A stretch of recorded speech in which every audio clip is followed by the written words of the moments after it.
What's up, guys? It's Crystal Jones here, and my hair is a mess. Great wizard video again. Oh, just realized I'm not wearing my glasses. Oh well. Uh,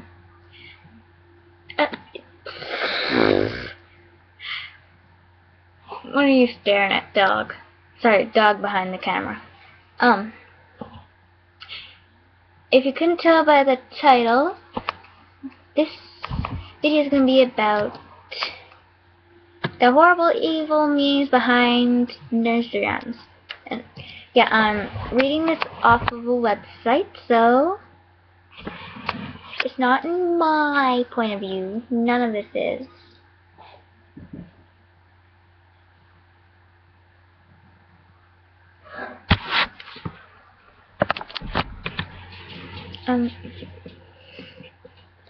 I just zoned out there.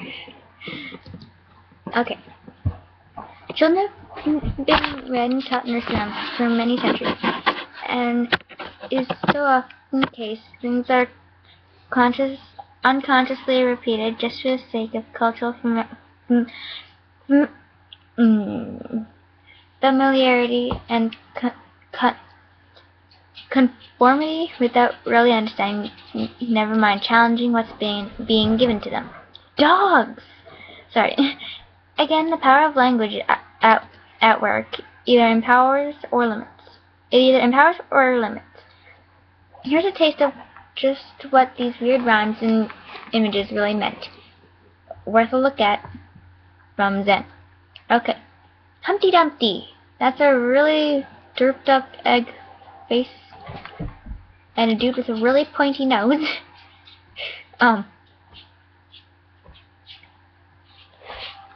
By Matthew Archibald. My wife went out to a shower today. I'm still not even sure if it was a baby shower or a wedding shower. I don't really ask a lot of questions. All I know is she got dressed up and left me home with the 5 kids. It was raining, so me, being super dad, picked out a large book of nursery rhymes from our bookshelf to read to the 4-year-old. I asked my 6-year-old son if he wanted to listen, and he looked at me like I had 3 or maybe 4 heads that were each speaking Portuguese and Pig Latin. Okay, I'll take that as a no. I'm perceptive like that. I started with Humpty Dumpty, the epic tale of an unfortunate egg. My 8-year-old daughter, sitting nearby, interrupted by asking, "What's the deal with Humpty Dumpty?" She asked why, if you were an egg, would you sit on a wall in the first place? Doesn't it seem like a silly thing for an egg to do? My 9-year-old daughter added that she wouldn't sit on a wall and she was human, which makes it a lot more difficult to break than an egg. The 8-year-old wondered who put horses in charge of putting eggs back together anyway. No wonder they couldn't put them together. So with my 8 and 9-year-olds in tow, I announced that we would look it up on the internet. The 4-year-old sat on my lap and the other 2 crowded around. My 11-year-old was too cool to come over, and the boy continued playing video games. Sounds like me! It turned out that, according to several internet sites, and who just believes the internet, Humpty Dumpty was named for a cannon protecting the fort which fell. I already knew that. While the men attempted to lift the cannon again, they were being slaughtered, and finally they surrendered because they couldn't get the cannon working. This, my children thought, was cool. In fact, talk about cannon and war enticed the boy to come over. It was a nice family moment, predicted slaughter of men attempting to raise a cannon to blow their opponents into little bitty opponent pieces. Hey, I'll take nice moments where I can get them. Okay. So while we were online, we decided to look up some of stories behind some other favorite nursery rhymes on the internet. That was a big mistake because it turns out that reading nursery rhymes to kids is like singing them a Black Sabbath song without all of Ozzy's talent. 1. The little old lady who lived in a shoe. Yeah, well now I know why she lives in a shoe. It's because she's beating her kids to death and doesn't want them getting to child services to report her. Everyone knows in the beginning that says there was an old woman who lived in a shoe. She had so many children she didn't know what to do. But it continues that she gave them some broth without any bread and whipped them all soundly and put them to bed. Some versions have her going coffin shopping after said beatings. So she's starving them and beating them. Now, if you're seem to scare your kids into being good. Maybe this is your nursery rhyme. My kids seem to think that's pretty hilarious. Oh, next one, Mary, Mary, Quick and Cherry. I already know what this one's about, too. I know basically what all these are about, so. Mary, Mary, Quick and Cherry. While it seems like simple nonsense, it actually may be a little ditty about mass executions. I can't talk. Mary, Mary, Quite contrary, how did your garden grow? With silver bells and cockle shells and pretty maids all in a row. The Mary being referred to believe is by many to be Bloody Mary, the Catholic Queen of England, who did a pretty good job of filling graveyards with Protestants. The garden referred to is actually a graveyard. The silver bells and cockle shells are instruments of torture. You don't even want to know what they did. I quickly escaped the internet site. Oh, and the maids in the poem was the original guillotine.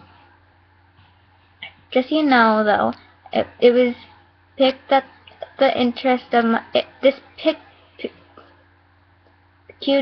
interest of my 11-year-old, who came over and started looking over my shoulder. We looked up the meanings of nursery rhymes of all sorts, and pretty much they're all horror shows. I might as well be spreading a Stephen King book, reading a Stephen King book to the kids about a killer clown. Oh God. 3. Ring Around the Rosie. What could be wrong with the rhyme? I know. I was just singing this one. What could be wrong with a rhyme that sings of a pocket full of posies and all that? Well, your kids might just be singing merrily about the bubonic plague.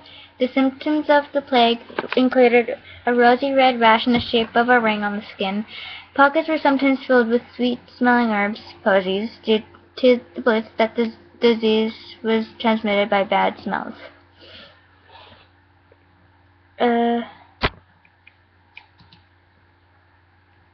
Just a second. Just being stupid. And I'm sure you can guess what the term ashes referred to. In case you can't, it's a cremation of the thousands and thousands of dead bodies. At this point, I shoot away the children to continue my research. End of nice family time. Yeah, I was like just singing that a little bit ago. Except I wasn't singing it now. Okay, I'm just gonna. Except I wasn't singing it normally how little kids sing it. I sang it like I heard it in a video. It's like kind of creepy. I don't want to sing right now though.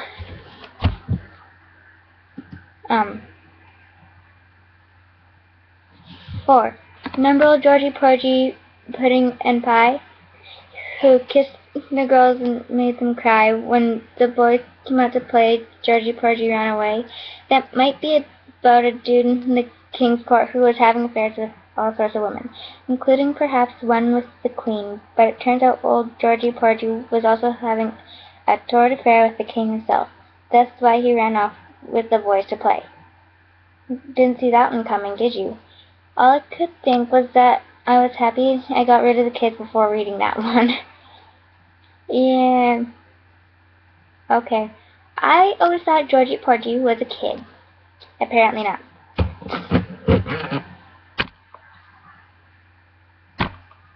Okay.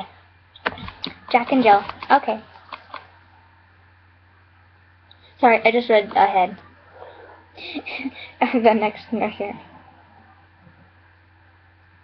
Anyway, Jack and Jill. Jack and Jill are 2 kids, one of whom sustains a terrible head injury and the other falls down as well. I'm not sure if she falls down in empathy or what's going on there. Historically, it may have referred to King Louis the 16th. Hey, I can read Roman numerals. Jack, who was beheaded, lost his crown, followed by his Queen Marie Antoinette, Jill, who came tumbling after. Even if it's not about that, why are we teaching a child a rhyme where children sustain terrible injuries? Maybe it's a good one to teach kids about wearing their helmets when they ride bikes. Although I don't think a helmet would have helped King Louis. Nope. Oh god, I have to read all that. Still so much more. Well, there's only one left, but whatever. Ladybug, ladybug, fly away home. That's the one that I made that weird face at. I was like, what? Cause I've heard that so many times. I never knew what it was about. It was like a ladybug telling it to go home. That's all I knew.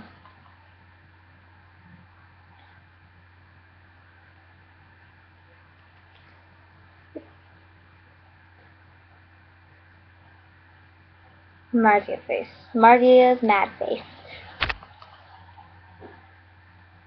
Stupid air. Really, there's one little piece. It's like defies gravity. Go away. Go away. There. You go away too. You too, go away.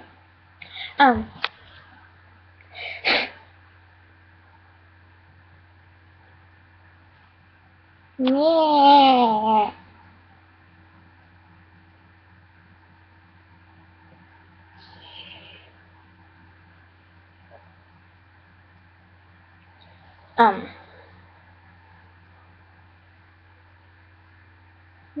Orange. You can't really see it because of stupid lighting.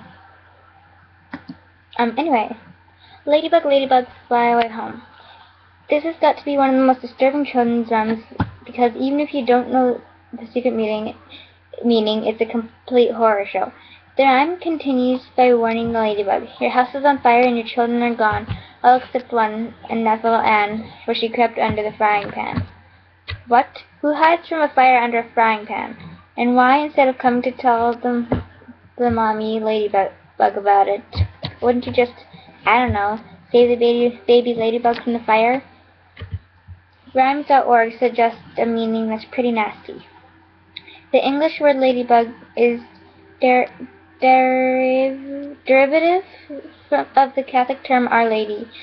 The tradition of calling this rhyme is believed to have been used as a seemingly innocent warning cry to Catholic recusants who refused to attend Protestant services as required by the Act of Uniformity 1559 and 1662. This law forbade priests to say Mass and forbade communions to attend it. Consequently, Mass was held secretly in the open fields. Laymen were subject to jail and heavy fines and priests to execution. Many priests were executed by the terrible death of being burnt alive at the stake for, or even worse, being hung, drawn, and quartered. Okay. Horrified and pretty sure that Mother Goose was one sick lady, I gathered the children for our nightly prayers just as my wife came in. After they were all in their beds, the 9-year-old asked me to read some more nursery rhymes. Now they are interested in nursery rhymes, and the 6-year-old started telling his mother all about the horror stories I shared with them about a queen who chopped up Protestants with a cannon and burned the children with a plague. He doesn't have it exactly right, I explained to my wife, but she didn't really see the point in elaborating further. I know in her head she was wondering if she could ever go to another shower and leave me home. For tomorrow night, I'm thinking maybe the Harry Potter books won't look so bad after all. Harry Potter's not bad. So yeah, that's horror. No, that's the horrible meanings behind nursery rhymes. Okay, that's a picture I didn't need to see. So, yeah, peace off. Bye.